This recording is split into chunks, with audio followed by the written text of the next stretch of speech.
Gotta imagine he working a long shift at Microsoft, coming home, and he's doing this shit.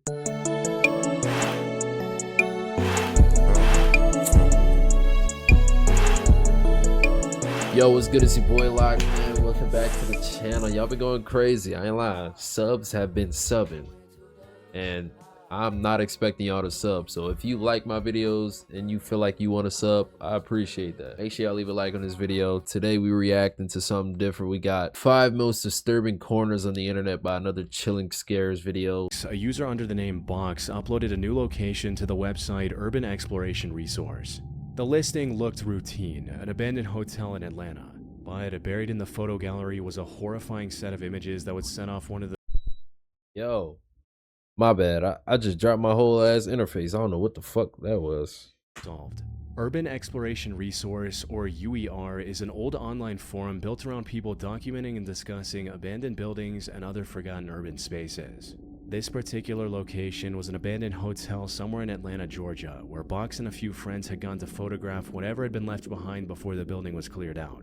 At first, nothing about the hotel seemed unusual. It had Yo, I feel like abandoned places that's still like intact and you could like kind of come around here, and it's the element of not knowing if it's like a hobo or you seeing some ghostly shit. I feel like the idea of both of those is still kind of creepy as fuck though. So this shit like right here, I was not gonna mess around with no shit like this. 4 floors, rows of ordinary looking rooms, and wide interior walkways that look down over a pool in the center of the building. And judging by the personal belongings still scattered throughout some of the rooms, it could not have been emptied very long ago. According to Box's own description of the location, though, the You definitely gotta expect hobos to be in there.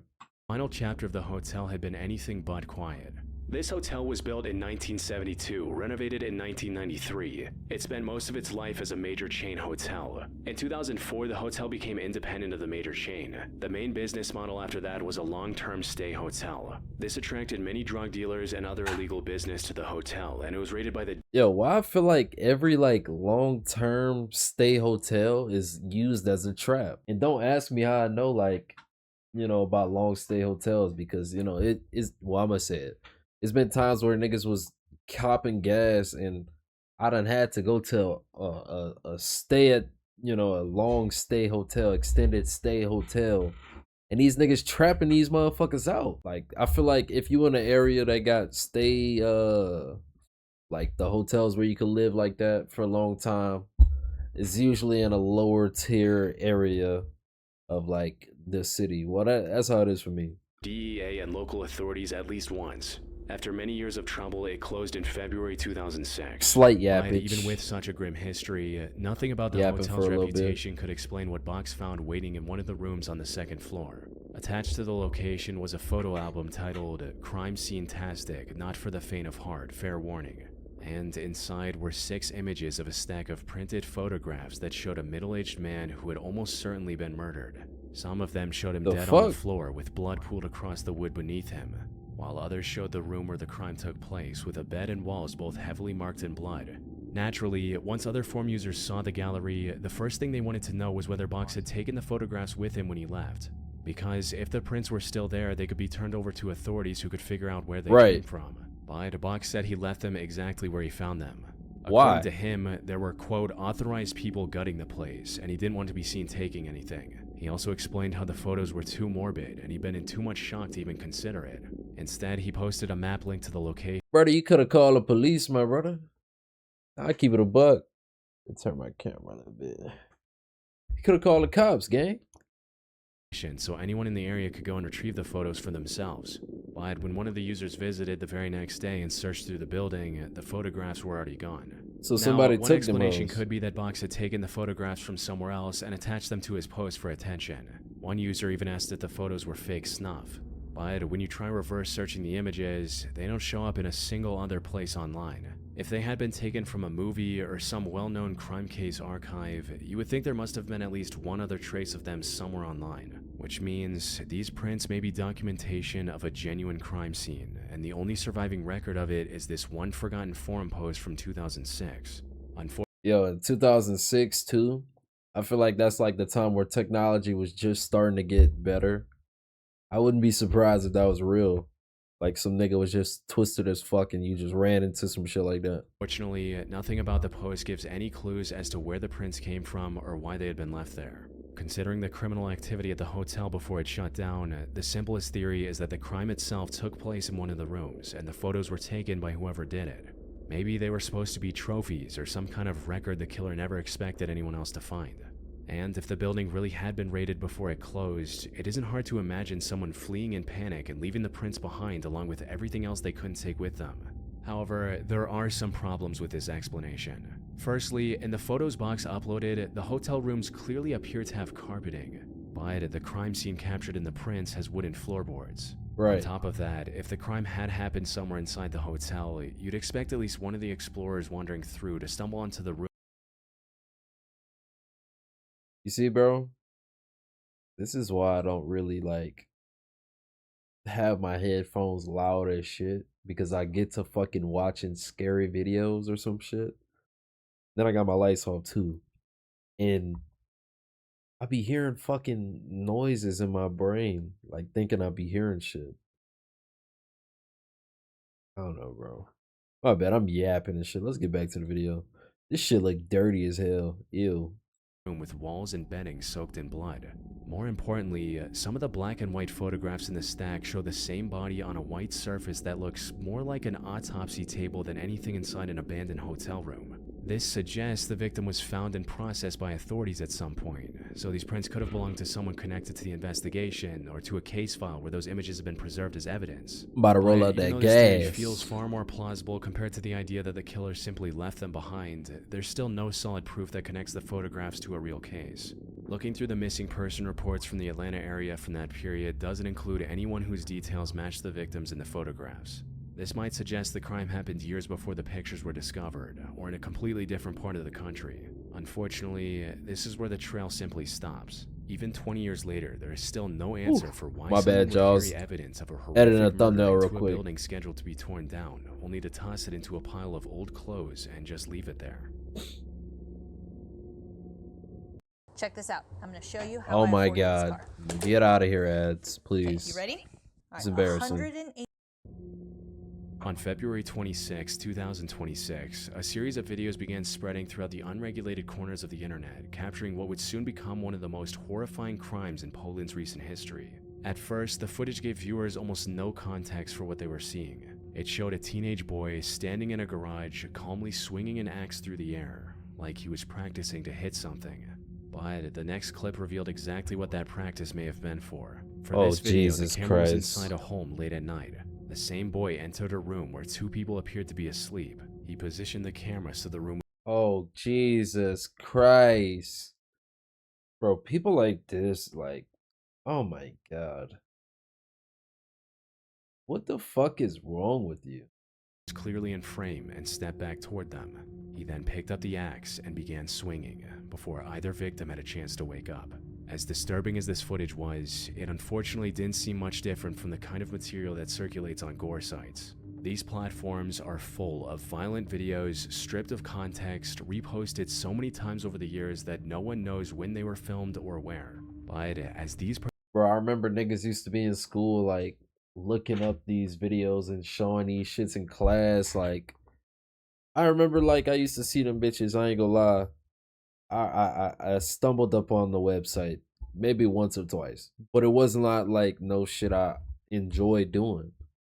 Like when I looked at that shit, bro, that shit scarred me for a little while to a point to where, nigga, I kept thinking about that shit for a little while, cause no human should be seeing this shit. This shit is fucked up. particular clips began spreading, viewers began noticing that they clearly were not something just pulled But from niggas an used to old be in archive. school. Instead, every Niggas dead ass used to just be in class, like pulling the shit up on their phone. Look, bro, nigga getting his fucking head chopped off. Like, what the fuck, nigga? thing about them, from the video quality to the interior of the house, seemed fairly modern, which meant the gruesome event it captured may have been more recent than people first realized.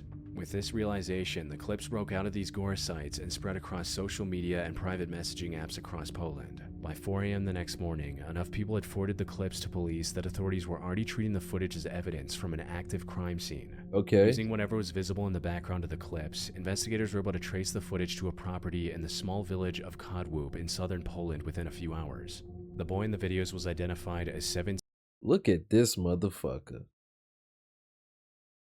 Yo. What's with these European, like, bro, some Europeans, either you look good or you look fucked up. No offense. What the fuck, gang? Look at your fucking hairline. Look at your face. Look at your mouth, bro. You needed help, clearly. What the fuck, bro? You murdering people in their sleep, dog? Who do you think you is, my nigga? You ain't shit. You a bitch. 18-year-old Łukasz G. When officers arrived at the home, their worst fears were confirmed. They had found his 38-year-old stepfather and 87-year-old great-grandmother lifeless, right? 87, dog? Really? And you just thought that was cool. Like, you fucking insane bitch. Where the camera had shown them being attacked. With the crime now confirmed, they got the nerve to officers record began the shit. searching the area surrounding the property, which led them roughly 45 kilometers away to a cluster of bushes by a nearby river where Łukasz was hiding. Given what had just been found inside the house, many would have expected him to panic, run, or try to deny what happened. But the 17-year-old showed no resistance during his arrest and seemed unnervingly calm. His behavior made it almost impossible to make sense of what was going on or what his motive was. Until investigators found one last piece of media he had uploaded after the crime. It was a roughly 2-minute video titled "My Last Statement." In it, Łukasz sat in front of the camera and introduced himself as a family murderer before admitting that he had killed 2 people inside his home. Speaking in the same flat, detached tone throughout, he then described the days leading up to the murders. He claimed that someone at work had been humiliating and insulting him for weeks until he felt he simply couldn't take it. So I killed my stepdad and my great-grandmother because I'm getting bullied at work. Like, you sound like a fucking idiot.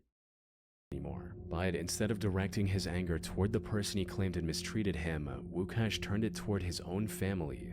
In his mind, because his stepfather kept pushing him to go back to that same workplace, he had somehow become part of the very thing tormenting him. And so had everyone else living under that roof. Nigga, your stepdad wants you to stop being a bitch, so you did some bitch ass shit. That's all that was, bro. Rather That than pissed me off. horrified That by shit what he had pissed me off. done, Łukasz started justifying his crime, saying that That was weird. I don't know why my interface turned off. This shit is really pissing me off. Like, you're a pussy. justifying his crime, You a bitch. saying that, in his opinion, You a murder was a part of pussy. human life, that people had been killing one another since the beginning, and that the only difference now was that someone like him would be called a psychopath for it. Despite that self-awareness, he insisted that he wasn't sick and promised that he wouldn't take another life again. But They to anyone gotta blur out his ass crack. watching the videos, his insistence that he wasn't mentally ill was the clearest sign that he was. On one hand, he looked composed enough to lecture a camera about the nature of killing. Yet, on the other hand, he was unable to see anything wrong with the 2 Look at his fucking teeth. You don't even brush your teeth. But you want to be a murderer. bodies he'd just left behind. Looking back, it's hard not to see him as a deeply disturbed teenager who gradually lost his grip on reality. Eventually, Łukasz was charged with double homicide and now faces up to 30 years in prison. In the time since, the videos have largely been scrubbed from the internet, with Polish police asking people to stop sharing them out of respect for the families. Unfortunately, footage like this never truly disappears, and continues to get passed around in the darkest corners of the Who's internet. posting this? Like, Imagine being able oh, of course we get hit with an ad, but I'll talk. Who is reposting these videos? Like, who originally reposted that shit? That's weird. Weird as fuck. The internet is just one of those things that has a way of pulling you into places you never expected to end up. Researching these videos, I constantly get lost in WAD. you could no phone to appointment. In December 2014, a Japanese website appeared online with a slogan on its homepage that immediately explained the kind Death of depraved Note. place it was. When translated to English, it read, "I wish my husband would die right now. I think about it God, this is gonna be another bounty website on the dark web. every day." The site was called danasheen.com, which translates to diehusband.com, and it functioned as an anonymous forum where wives could write about the men they were married to. First looking at the site, most of the entries read like desperate venting from women who had been holding something in for years. Nothing good has happened in the 10 years I've been with this guy. He thinks it's okay when I'm not good and complains if he doesn't like something. Does the world revolve around him? I'm just annoyed by being with this rude jerk. He's been lying to me for 20 years, and I, being foolish, have been deceived all this time. But I've reached my limit. When I talk to him, he just lies, and when he's at a loss for words, he stays silent. Posts like these fill hundreds of pages on the site, with anonymous wives describing husbands who cheated, gambled away household money, came home drunk, and treated their families selfishly. But digging deeper into the posts, that resentment would sometimes turn into something far more disturbing. You see, the site was themed around the popular manga Death Note. Death Note is a Japanese manga series in which writing... I already know it's about to be some shit like, okay, my husband cheated on me. I want somebody to go kill his ass. I know that's where we're going with this. Death Note. This is where we're going with this, 100%. Someone's name in a supernatural notebook causes their death, and the users treated the forum as exactly that. An online notebook addressed directly to the Grim Reaper, begging him to kill their husbands for them. How long is this scumbag husband going to live? Oh Grim my Reaper, God. Please come and take this scumbag husband away quickly. As soon as possible, please. Good morning, Grim Reaper.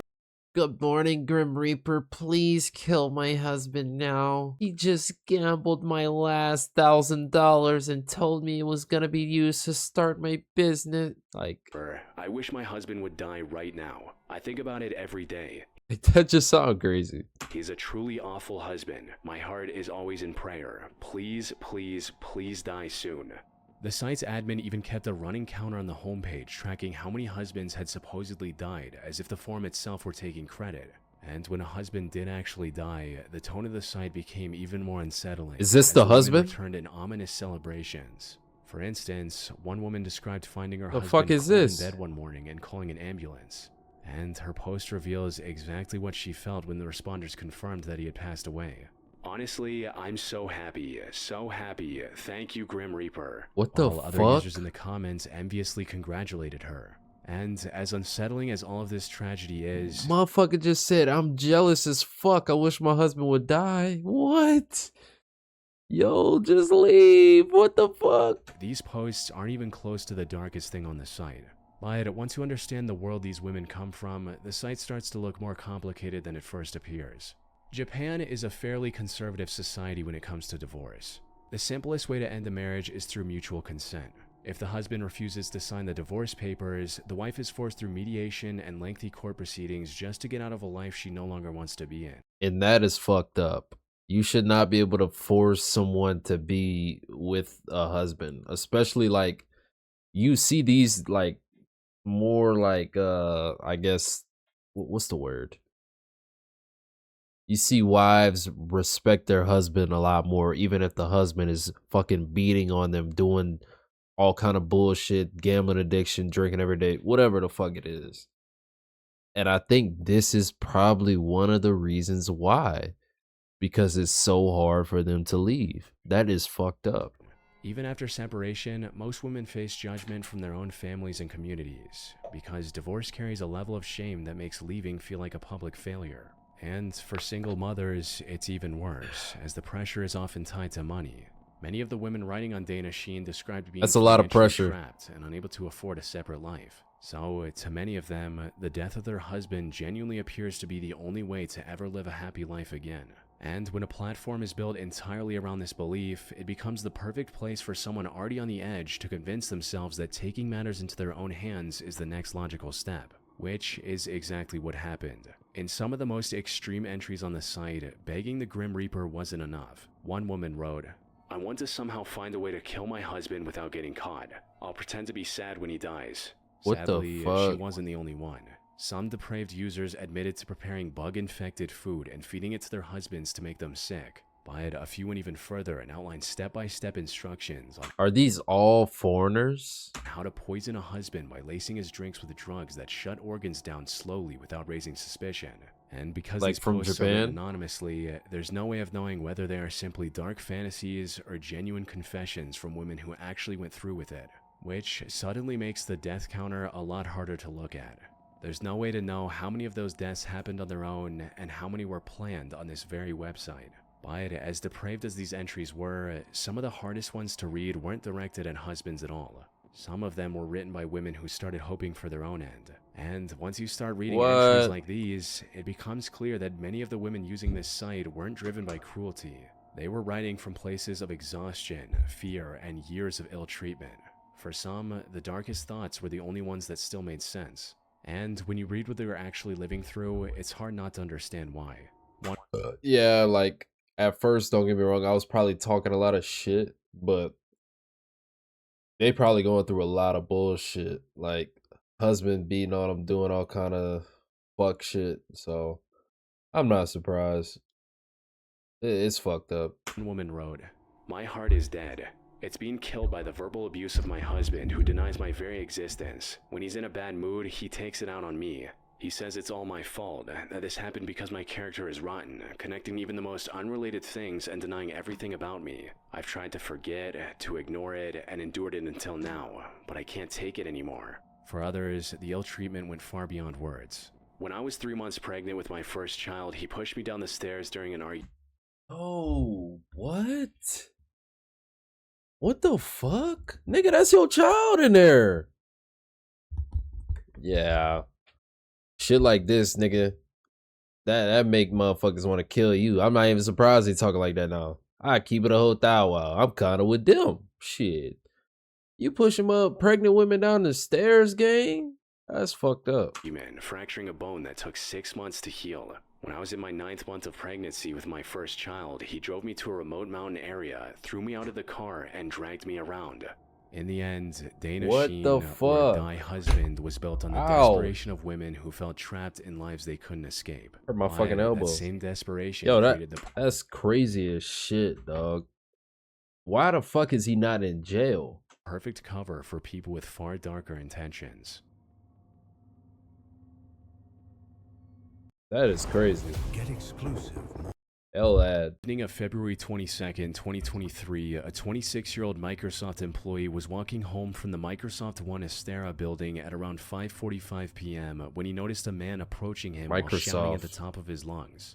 But before he could make sense of what was happening, he was punched to the ground and stabbed 13 times. Oh my god.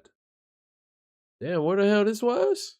The entire attack lasted roughly 10 seconds, but it was enough to leave him with a skull fracture, a brain bleed, and nerve damage in both his hands. Just as suddenly as it had started, it stopped.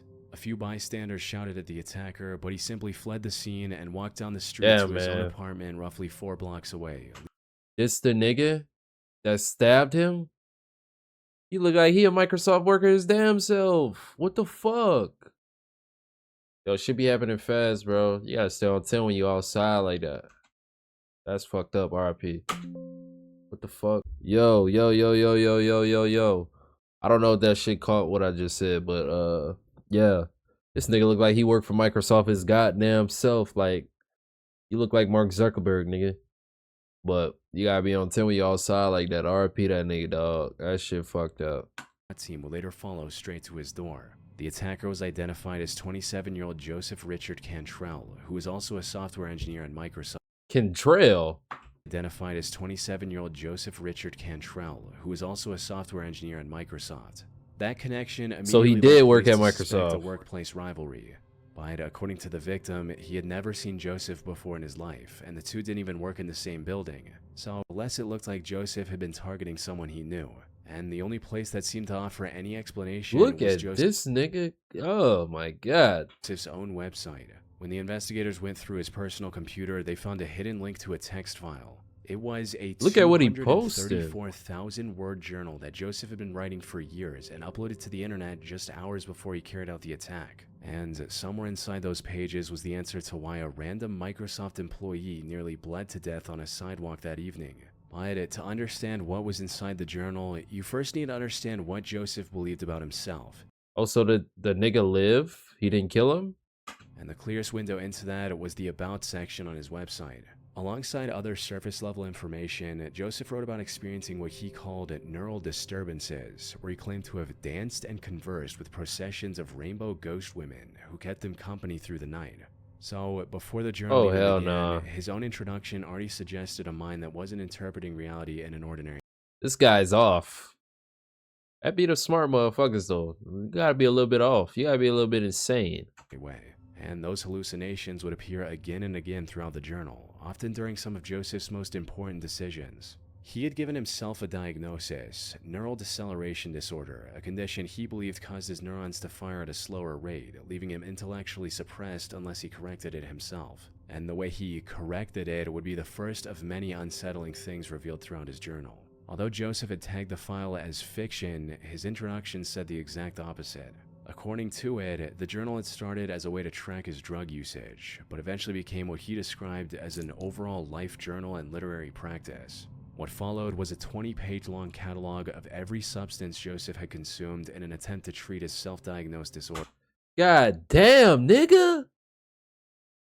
Niggas taking 2 FDCK, 2-factor dick, FOHO MET, masculine, yo, DMT, nigga taking methamphetamine, Jesus. But Joseph didn't write like someone trying to break free of an addiction. He wrote like a Oh. scientist reviewing data. He described amphetamines as his ticket to life, the substance he believed was the only thing correcting his disorder, and he promised to remain addicted until he died. At high enough doses, he wrote, they produce rainbow women and even a white light. After the drug catalog, the journal Yeah, he's shifted into losing a it. chronological He's account losing of it. Joseph's life, He's starting crazy. from before his birth, his mother's drinking and smoking during pregnancy, and his father being estranged before Joseph even arrived. Within the first few entries, Joseph revealed that he'd been prescribed Adderall for ADHD while he was still in kindergarten, and that he had renounced his faith by 7 years old. The further the journal went, the heavier the entries became. Eventually, Joseph made it out of Columbus and into Georgia Tech, where he earned a bachelor's degree in computer science. On paper, it was a remarkable achievement for someone who had grown up in poverty, but the journal made it clear that as his abilities grew, so did his obsessions. He taught himself game development and immediately put that skill to use, building a series of deeply disturbing projects that he proudly displayed. My nigga, you look off, dog. What are you, like, you gotta imagine, he working a long shift at Microsoft, coming home, and he's doing this shit. Like, he's coming home and programming these upside down crosses, Trump, and doing it. Like, bro, you're in a room alone. Go meet you a girl. Go to the bar. Go, do some normal shit. You ain't gotta be crazy. You ain't gotta be fucked up in the head. On his website. Like Profit Launcher, a 2D shooter where the player guns down an endless wave of religious figures including Jesus, Buddha, and others.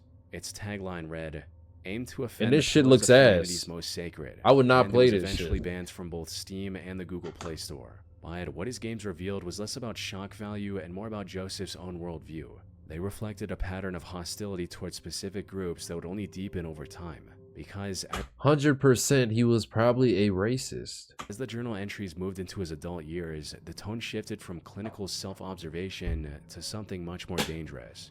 With each passing entry, his paranoia grew more serious, to the point where he was convinced that movies were making direct references to his life, which, by the way, is one of the most common symptoms of psychosis. For instance, in one entry from December 2021, he listed dozens of films he believed were a part of a coordinated effort to erase his medical history, give him a disease, and push him toward harming himself. By this point, Joseph had developed a specific fear of Jewish, Black, Brown, and South Asian people, and in his mind, that He discovered a fear of all these people. What the fuck is we gonna do to you, my nigga? Ask you that. Ask yourself that. What the fuck is we gonna do to you? Huh? You developed a fear for what? Pussy ass nigga. fear had calcified into an active conspiracy against him. He believed he was being gang stalked, and he had very particular theories about how it was being done. In one entry from October 2021, he wrote about how Black and Latino gangs were working to get him sued, jailed, or killed, all for their own amusement, and that they were doing it all through hijacked vending machines and compromised IT. Yeah, he's losing his mind. He's fucking insane. IT departments cutting his internet connection. Perhaps one of the most unsettling parts about it all is how no one around Joseph suspected anything while his mental stability continued to derail completely. Throughout the last year, he remained fully employed at Microsoft as a software engineer. He sat in team meetings, collected a paycheck, and then came home to journal about those same meetings, writing about his Indian colleagues and neighbors filled with racial hostility. By the summer of Literally what I 2022, said. Joseph's paranoia had reached the point where he could no longer stay in one place. He moved out of conventional housing and into a motel, and when the feeling of being watched This looked like a stopped, Hilton he moved into hotel. another one. He wrote in July 2022 that for 2 years it had felt like an enemy was sitting outside his door the entire time, and that he wanted to learn guitar, but the moment he picked one up, his mind would flood with images of people surrounding his room waiting to get him. By this point, even Joseph himself seemed to recognize that his mental state was deteriorating. He wrote that he believed he was becoming paranoid. It was one of the few moments in the entire journal where his self-awareness broke through. Before it was gone, buried under hundreds more pages of the same spiraling fear. 8 years earlier, Joseph had described the amphetamines as his ticket to life. But after 234,000 words of paranoia, hallucinations, and isolation, it was difficult to see what kind of life that ticket had actually led him to. Yo, this shit fucking with my eyes. 2 hours after his final entry, he walked out of his apartment and attacked a man he had never met. That man was 26-year-old Vincent Labonte, the Microsoft engineer from the beginning of this story. Vincent underwent multiple surgeries to survive the wounds Joseph had inflicted. So he shook back. Broke down the door of Joseph's apartment. He was found trying to destroy the evidence, a knife and gloves, still covered in blood. He was arrested and eventually charged with attempted second-degree murder and first-degree assault. Look at this idiot. However, no one has been able to determine why Joseph chose Vincent Labonte that evening.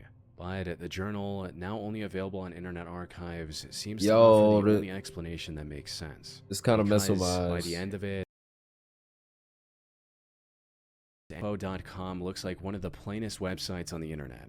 In 1997, a researcher named Richard Kabachian created it. As the name suggests, it's an old aviation database that catalogs virtually every plane crash in modern aviation history. By one page on this catalog. Yo, that shit just said April 20. Yo, this is last month.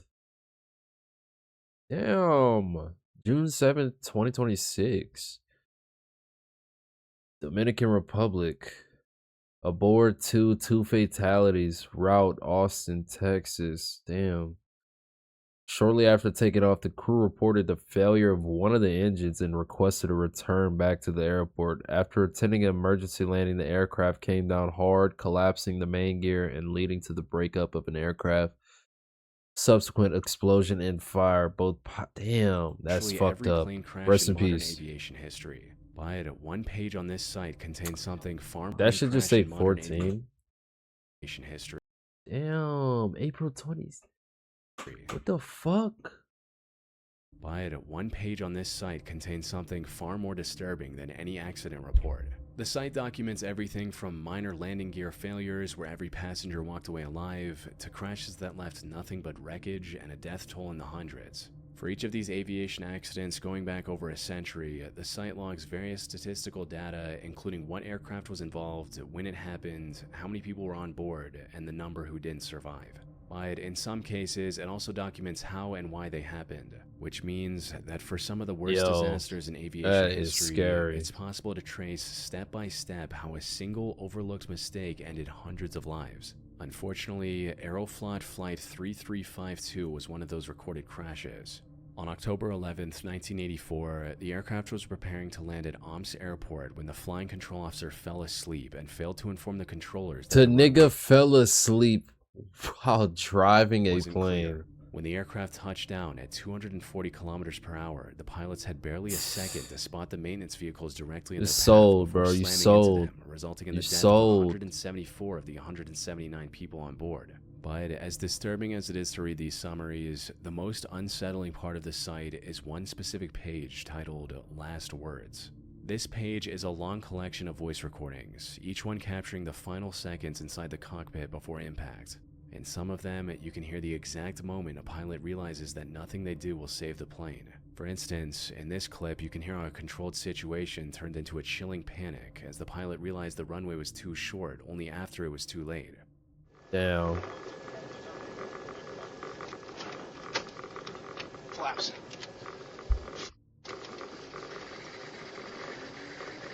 There we go.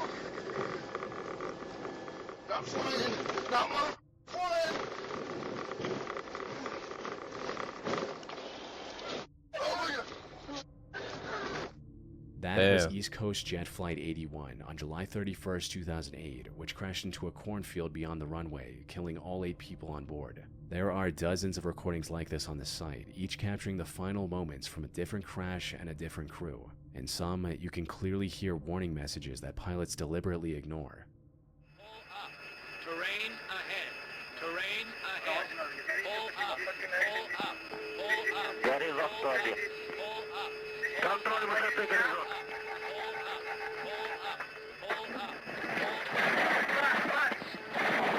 Yo, you could see the fucking steering wheel turn. Yo. That's This crazy. was Polish Air Force Flight PLF 101, and on that day, pilots had to deal with extremely low visibility due to heavy fog. They attempted a manual descent, but as they got closer to the ground, they were given automated terrain warning alarms. Alarms which they ignored, trusting in their own abilities. The aircraft struck a set of trees and rolled uncontrollably. Sometimes you gotta listen to the AI, man. All 96 people on board were killed, including the president of Poland at the time. The final moments of which are forever immortalized on planecrashinfo.com, alongside dozens of other catastrophic plane crashes. I didn't even hear about that. That's fucked. That is fucked. W video. People like blurring his ass crack here is honestly hilarious. Facts. Hey man, W video. This has been your boy Lock, man. Binge the rest of the videos. We got some more gaming coming out. We got more random shit coming out. Make sure y'all tap in, leave a like on the video. This has been your boy. Sub, join the lockdown, follow the Twitch. Your boy been going crazy on the Twitch. Yeah, be your boy. So I'm getting this cash. I'm getting this shit real fast. I'm leaving you niggas in the past. These diamonds on my ring, they flash. Hey, got a new bitch than that.